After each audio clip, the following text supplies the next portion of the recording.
This is Joseph Mendoes with another video for virtualsheetmusic.com.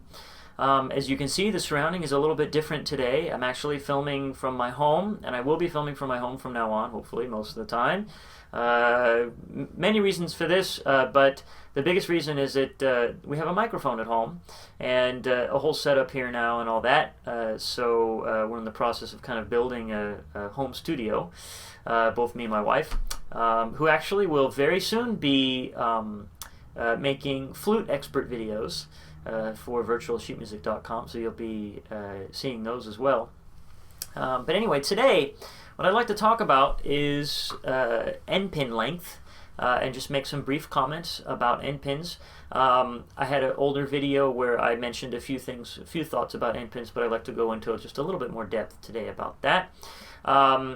So, you know, I'm not very dogmatic on endpin length. If I see a student and it seems like that the endpin is a little too long or a little too short, I'll make a comment about it, but I'm not very stiff about it. I really want the student to find their own length that really works for them.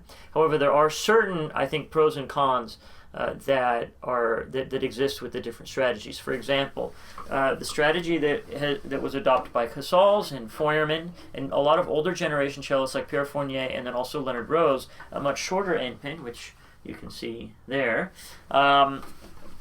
sets the cello much lower, and I know you can't probably maybe see all the way down to the bridge, but basically it makes it a lot easier to play in the upper positions this way because the elbow does not need to be as high in order to get over this part of the cello. There's really no other pluses there. That's kind of the big one that I've noticed. I play with kind of a more medium endpin, so it's kind of a compromise of the two, which looks something like this. And you know, you can see where the peg is. The peg is more behind my head. This is more comfortable for me. I like to play with my neck closer to the neck of the cello. This just feels more comfortable for me to play. And then there are some cellists like Misha Maisky or Raphael Wallfish or Rostropovich, or actually currently Yo-Yo Ma plays like this, that play with a much longer endpin, and you can, I don't know if you can see the whole endpin in the frame there, but it's much longer. And cellists who do this usually sit more at the back edge of the chair, this way. The plus for this is that it sets the F holes in a position so that the sound can just kind of shoot straight up. And a lot of cellists get a lot of confidence from this, because not only does it sound like that there's more sound in the hall, but also they can hear more of themselves because the F holes are closer to their ears, and the sound coming out can be heard through your ears much more easily than if the cello was more in an upright position. Now, I'm not sure this is true. I don't really think that you get a bigger sound by having the endpin in this position, because there's tons of cellists who have had really big sounds with shorter endpins.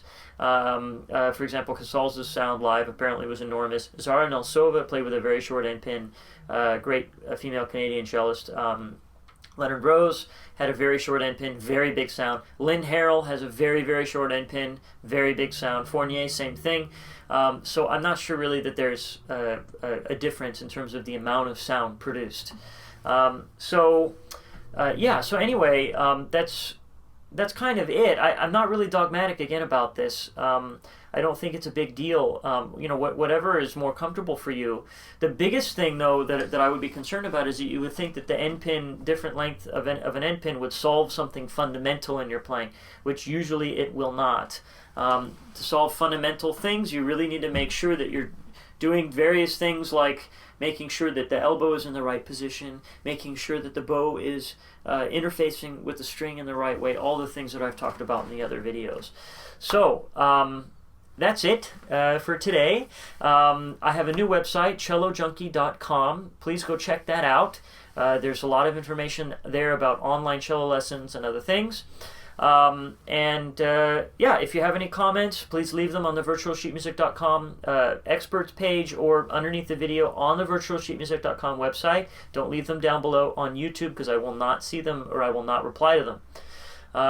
So once again, this has been Joseph Mendoes for virtualsheetmusic.com.